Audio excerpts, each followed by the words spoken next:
Hello, I am Joy Williams. I'm here to discuss the do's and don'ts of edTPA.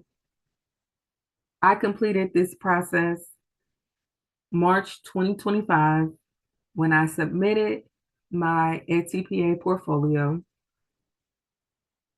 I received a passing score.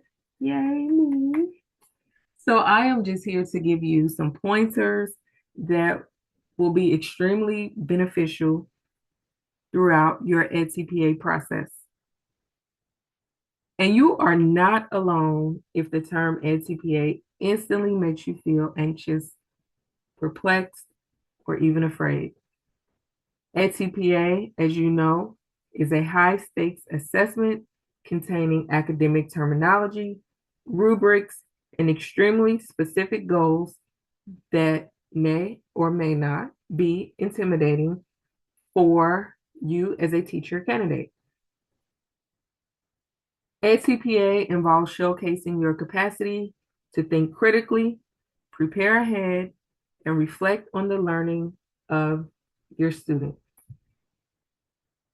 I will go over the do's and don'ts of edTPA, including mistakes to avoid, helpful solutions, and how to approach edTPA with confidence rather than fear. You can work smarter, not harder, and position yourself for success. Do start early. It will be a great help for yourself if you start early. Start early when it comes to your recordings, your lesson plans, and of course, have your lesson plans done before you begin recording. But start this process early, okay? There's a lot at stake here, and there's a lot of work that has to be done. There's no way around it. Start early, and it will help the process be a lot less stressful. Starting early will help you with the process of knowing what needs to be done and what does not need to be done. Start early when it comes to your planning. Start early in finding your research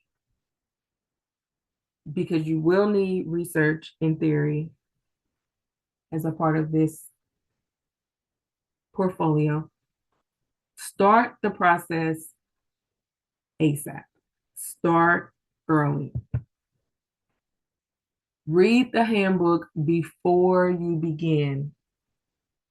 It will not make sense to not read the handbook and try to begin. You won't even know what you're beginning if you don't read the handbook. Read the handbook before you begin. Okay? The handbook is going to tell you literally every single thing you need for your portfolio. Read the handbook. Have a highlighter, have a pencil, a pen, whatever you use. Read the handbook before you attempt to do anything concerning your edTPA portfolio. Make sure you ask for help. Your professor is there to help you. Your professor wants you to ask questions. Your professor wants you to ask for guidance, for support. Ask your professor for help. That's why your professor is your professor during this process to help you. Ask for help.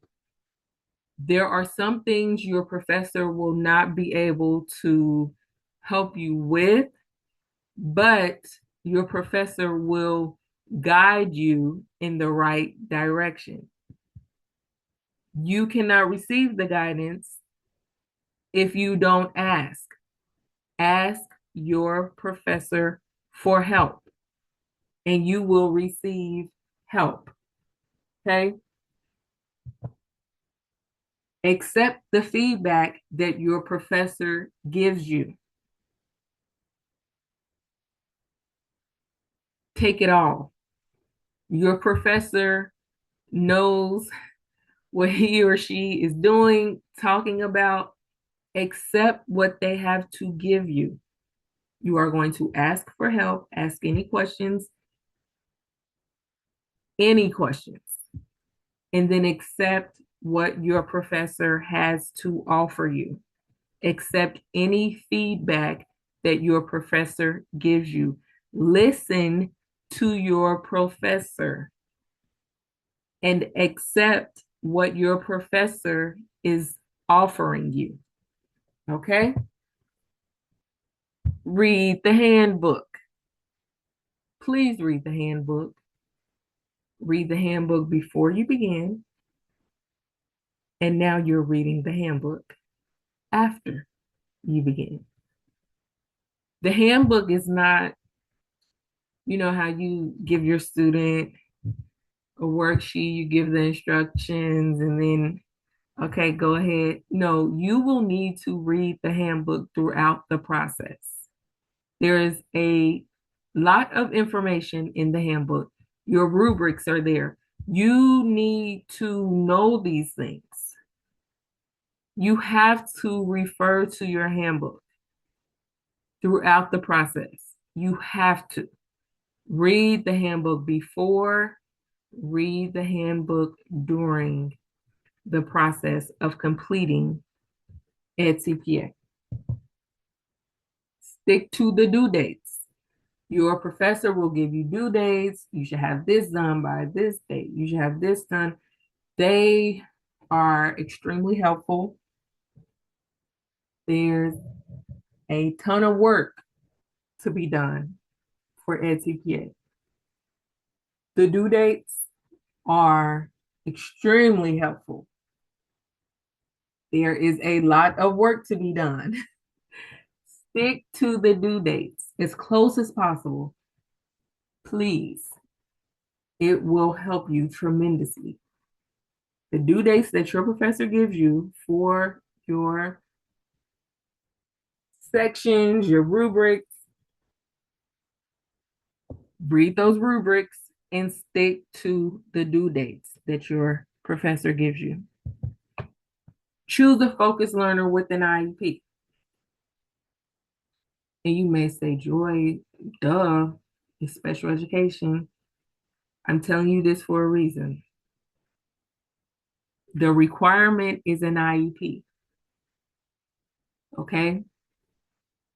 There's no requirement for a certain disability. The requirement is an IEP. I will give more details on why I'm telling you to choose a focused learner with an IEP a bit later. But remember, your goal is a student with an IEP, okay? Not a certain disability. Focus on your focused learner. Yes, this is about you, but this is about what you're doing for your focused learner. Focus on what your focused learner needs from you, okay? Focusing on what your focused learner needs will showcase you. This is all about your focused learner receiving what you're giving. You're not focusing on yourself. You're focusing on what you are giving to your focused learner. Okay? Focus on your focused learner. When it comes to your planning, when it comes to your instruction, Focus on the focus learner, and that will help you through the process. It's about the focus learner. Okay. You will have a box for every question. Fill in the boxes with thorough information. Don't give a one-liner unless your one-liner, for example, does your answer this question if your student wears blue shoes? My student doesn't wear blue shoes. I'm not going to leave the box blank. I'm going to say, my focus learner does not wear blue shoes. Okay. Everything else, you need thorough answers. We are not in elementary. We are not in high school. We are in college. Answer the questions. You are a teacher candidate. Answer the questions thoroughly.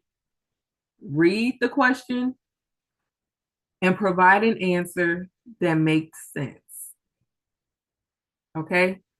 Thorough answers to the questions.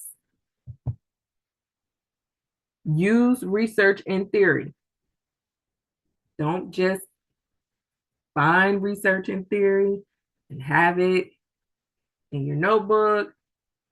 Don't just write it down somewhere in your question or answer, rather.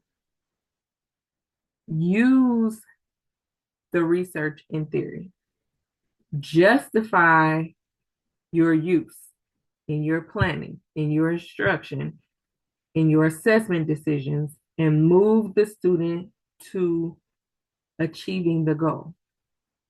This ties into focus on the focus learner. Your planning, your instruction, assessment, moving the focus learner to achieving the goal. This is about the focus learner. Your planning is about the focus learner. Your research and theory should be used to justify the planning, instruction, assessment that you are using for your focus learner to achieve their goal. Use research and theory. Justify your use. Implement them. Implement them into your teaching to help the focus learner reach their goal. And then you're going to read the handbook again and again and again. Read the handbook. Okay? You must continue to read the handbook. Read it. Read the rubrics. Read the handbook. Know what edTPA wants from you and do it. Record now. Record now. You never know what will happen. You can get sick. Your focus learner can get sick. School can close. Record now. You need your recordings. You have to have your recordings. Start now. Start recording now. In order to record, you need to have lesson plans. You need start now. And don't just have the things that you need. Don't just have the lesson plans. Don't just have record. Start now. Start now, please. I cannot stress that enough. Start now and record. Record now, please. Collect your data, please. You need this. Start now. Begin this process now. Collect it. You need it. You have to have it. Collect now. Do collect. Keep everything confidential. Your videos, your students' disability, what's in the IEP, whatever new information you find, keep it confidential. Make sure you get the signatures that you need from your students, guardians, and keep it all confidential. This is for you. This is for your portfolio. Keep it confidential. Your lesson plans need to be thorough. You have had experience creating lesson plans in your other courses. There's a reason you created lesson plans in your other courses. They were thorough. Create thorough lesson plans for edTPA. Focus on the rubric. Rubrics are important. There's a reason there's a rubric. The graders are going to focus on the rubric. So you must focus on the rubric if you want a passing score. And you do. So focus on the rubric. When you read your handbook, you're going to know what's on the rubric. Focus on it so you can get a passing score. The don'ts. Do not find the most challenging focus learner. Remember, you do want a student with an IEP. Nowhere in the handbook does it say, find the most challenging student with an IEP. You need an IEP. You do not need the most challenging focus learner to be successful with edTPA. Do not find the most challenging focus learner. Do not find the kid that is going to give you the most challenges. Find a student with an IEP. Do not find the one with the most challenges. Do not try to score extra credit. Finding a student with challenges is not going to give you extra credit. You need a focus learner with an IEP. You are not going to get cool points for having the most difficult student in the district. You need the student with an IEP. Do not waste your time trying to score extra credit. You will not receive extra credit because your student was challenging. The graders do not care about the most challenging student. The graders want your student to have an IEP. Do not ignore the deadlines. Again, those deadlines are given to you to help you,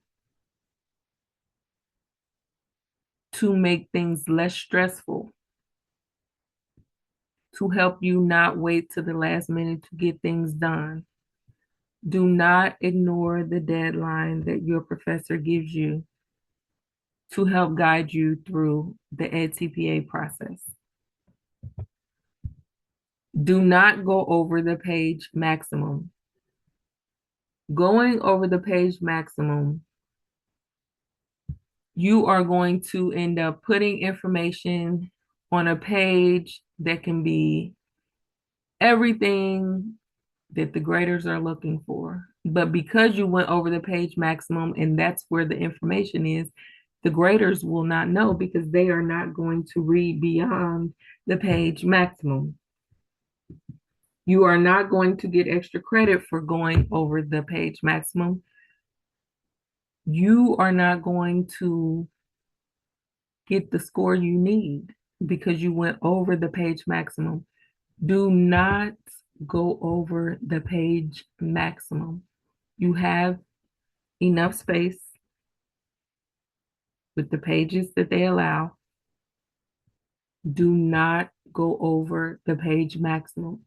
You need to demonstrate that you know how to follow directions. They give you a page maximum. Do not go over the page maximum. Do not create battles. Do not find the focus learner with the most challenges. Find a focus learner with an IEP. Do not create battles. Do not leave anything blank. Again, if there's an or question, you answer the one that pertains to you in that box. Otherwise, do not leave any blanks. Please do not leave any blanks. It's going to hurt you. Answer every question. If they want to know about your student eating Cheerios for breakfast every morning, you put in that blank. My student does not eat Cheerios for breakfast every morning. You answer every question, even if you feel like it doesn't pertain to you. Even if your student does not eat Cheerios every morning for breakfast, you put that in the box. My student does not eat Cheerios for breakfast every morning. Do not leave any blanks. Do not assume the focused learner's disability. Make sure you have all the paperwork that you need so that you know your focused learner's disability. You need to know your focused learner's disability. Do not make any assumptions when it comes to your focused learner's disability. It's in the paperwork. Get the paperwork that you need, or if it's on the computer, get the information that you need. Make sure you know your focused learner's disability. Do not wait until the last minute. You're not going to do this because you are going to start early, start recording early. You are going to stick to the deadlines that your professor gives you. Do not wait until the last minute. There's too much work that needs to be done for you to wait until the last minute. You do not want to be stressed out during this process. You do not want to wait until the last minute. There's too much work involved in this process. Start early, start the process now. Do not wait until the last minute. As a result of those do's and don'ts, I am confident that you are going to do great on your edTPA portfolio. I'm so confident that you are going to do amazing because you are going to begin reading your handbook immediately. And you will continue reading your handbook throughout the process. So I know you are going to do great on your edTPA portfolio. If you have any questions, concerns, Feel free to contact me. This is my UC email address. Go Bearcats. Reach out if you have any questions, and I will be sure to respond to any emails concerning edTPA. I will help you as much as possible. It's a lot. You can do it. I did it. You can do it. You can do it. I have faith in you. Thank you.